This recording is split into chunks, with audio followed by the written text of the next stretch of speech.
There are 15 levers that make up your cost priority profile. And when you understand your own and your contractors, you will be able to systematically lower the price on your next house flip or rental renovation project.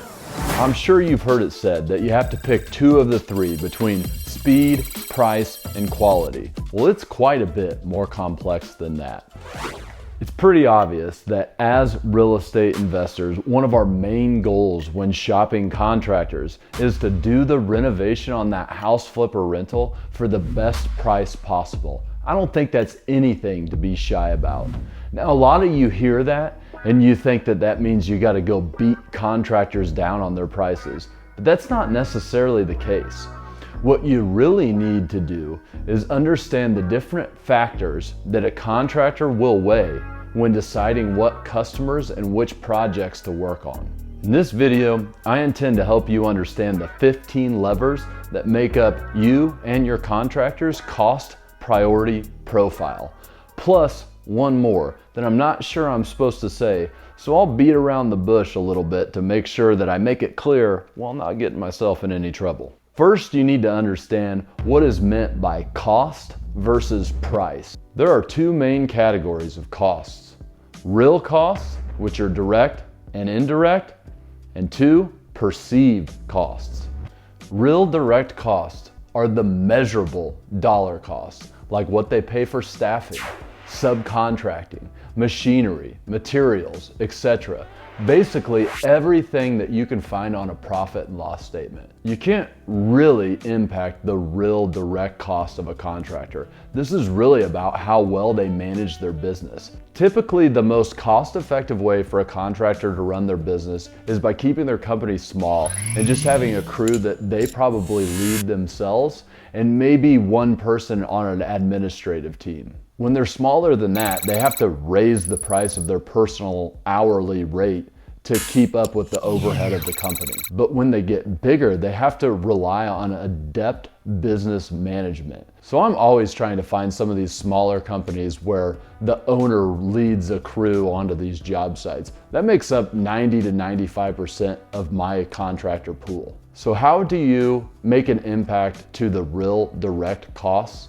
Well, first, you hire a contractor who is managing a tight ship, and then you create a smart scope of work for the house that you buy that separates want from need. Now, if you want to know more about that, look at any of the other content that I have out there. Real direct cost is what most investors are out there trying to attack. But if you can convince a contractor to give you a price that doesn't exceed their costs, it is certainly not a long-term strategy, and that's what we're trying to work on here. Also, it's just not the right thing to do. So work harder to find a contractor whose business model works with yours. Real indirect costs. These are things like time and opportunity costs. Now, you may not be thinking about these things, but your contractor probably is. This is their time involvement on a project that isn't production time. This is the time that is non-profitable for them. For a contractor to run a successful business, they must always be focusing on keeping the surgeons at the table. They need time that is directly related to production in some form or another. This means that the time needs to be spent on making them money. The more time they can spend renovating and the less time they spend on all the other stuff will keep their indirect costs down. This is basically the cost to your contractor's soul. Are they doing work that they love doing for people that they have mutual respect for? Price or profit? Not much to say here. I think we all understand this lever. Now, some contractors are all about that cheddar, baby.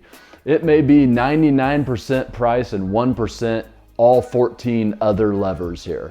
To demand that type of high price, they have to be an excellent business, and maybe you're willing to just pay for that excellent business and you can be totally hands off. That's way better than having to learn all this stuff that I'm slinging.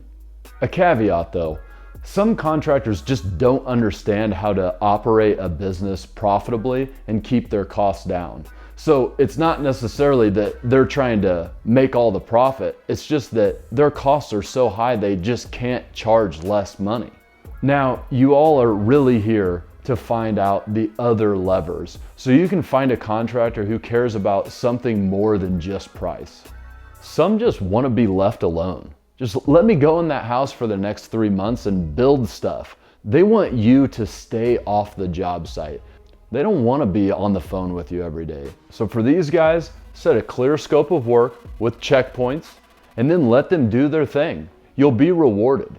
If you feel the need to micromanage these types, their perceived cost will go up and so will your price.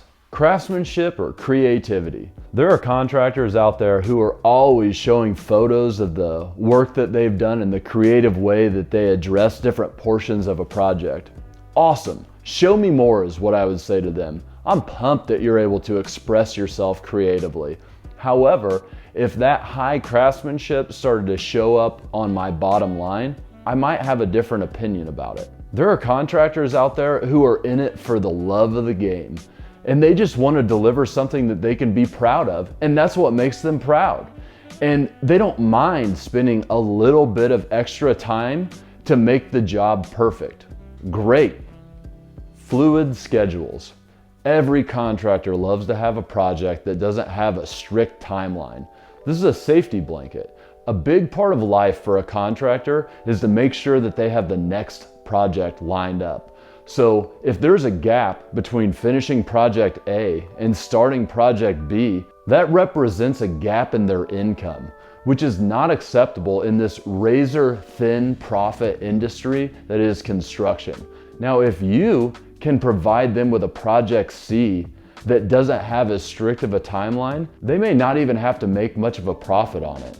They can just use this job to send guys to, whereas they'd otherwise have to send them to somewhere that's non-income producing, or they'll have to send them home, which will eventually lead those guys to finding another job.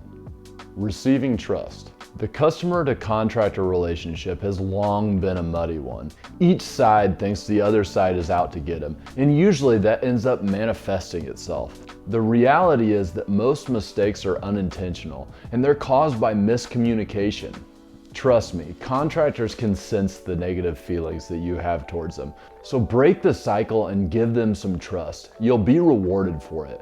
Now, I'm not saying blind trust. You need to set your expectations via a smart scope of work and then follow up on them at given checkpoints. But when an issue arises, which it will, don't assume the worst. Try assuming that that contractor is actually trying to help you. See what happens. Project type. A new build, an A-class renovation, a crappy rental where you just want the safety basics done? Does it need permits? Is it a complex project that will require a lot of problem solving? You really have to find out what type of projects that contractor likes to take on. If they love doing high-end renovations, they're probably not gonna like that B-class investor-grade rental project that you wanna do, and they'll price it accordingly. Shared project. Are you having multiple contractors work on a project at the same time? Well, most contractors would rather be the only ones in there working. However, some are really bothered by this. It may weigh heavily on their perceived costs, but it may have some real costs for them as well. Like when the other contractor accidentally picks up the wrong tool and puts it on their truck, or messes up the work that the other contractor's been doing. Payment confidence. Do you have a reputation for paying people quickly and in full? Will you better? Now, I'm not saying that you should pay if expectations weren't met, but once those expectations are met, get in your car, write a check, and deliver that. I can tell you for sure that if this is high on that contractor's priority list and you drag your feet getting them money, there are gonna be problems. This isn't the corporate job that you're working. 30 days is not acceptable. I try to get it to them within 24 hours if possible. Future work, really. Now, everybody uses this one. I have plenty of work where that came from is the basis. Every contractor has heard that story and they don't believe you. You need to be able to show them the other projects that you have going on, or show them the ability that you have to keep them on job sites. You got to find ways to inject it into your story. Have them meet you at different job sites if that's what it takes, so they can see that you have a lot going on and that you are going to keep them working. Time wasting. Don't have contractors go write you bids for jobs that they're not going to get. Having 3 contractors bid the same job at the same time is a big middle finger to their time. Help them be able to keep the surgeons at the table. Respect people and their time, and it will be returned. You'll constantly level up the types of people that you work with by extending that sort of respect. Freebies. Are you always trying to get just a little bit more out of the contractor for the same price? Well, contractors have a pro-con list for their customers too. Just understand that they are tracking those things, even though they may do them for you.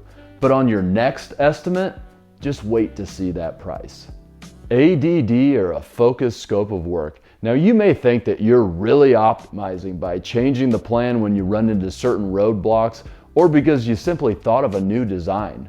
Just like they do it on HGTV. But you're not optimizing. You're being confusing and costing contractors time and money.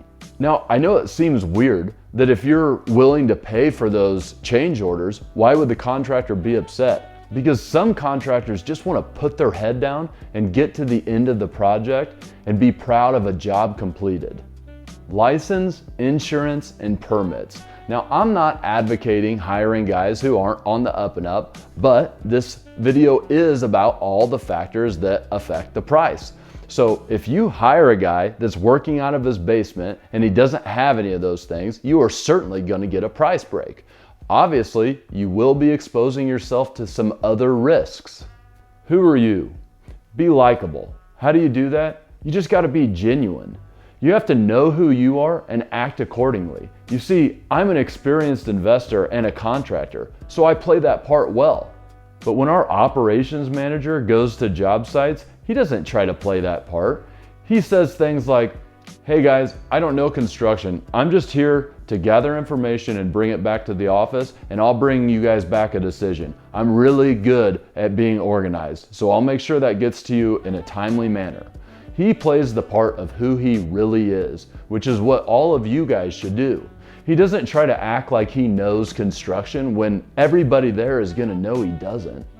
You see, people respect that, and they find him likable.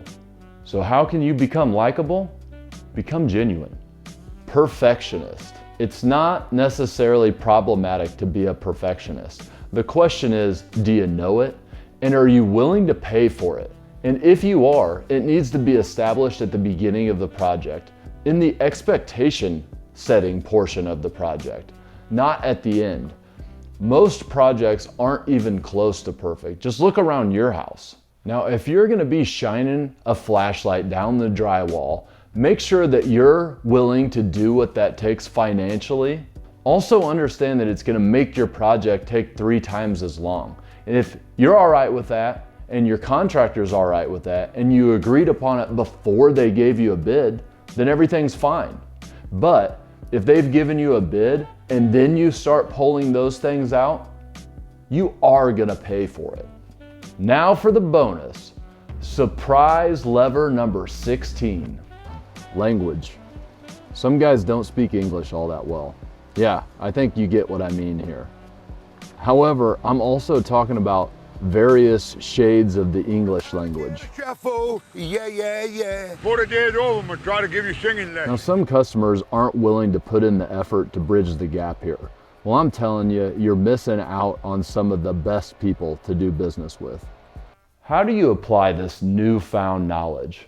Well, for both you, the customer, and the contractor, trade-offs are always being made. Neither one of you can fill the 15 buckets that make up your cost priority profile. So you need to consider which are the most important to you and understand that by filling one bucket, you may be emptying another. Now, while you go out in search of the contractors that you want to work with, you need to be conscientious of their profiles as well. Now, over time, you will find the ones that most closely match your priority profile.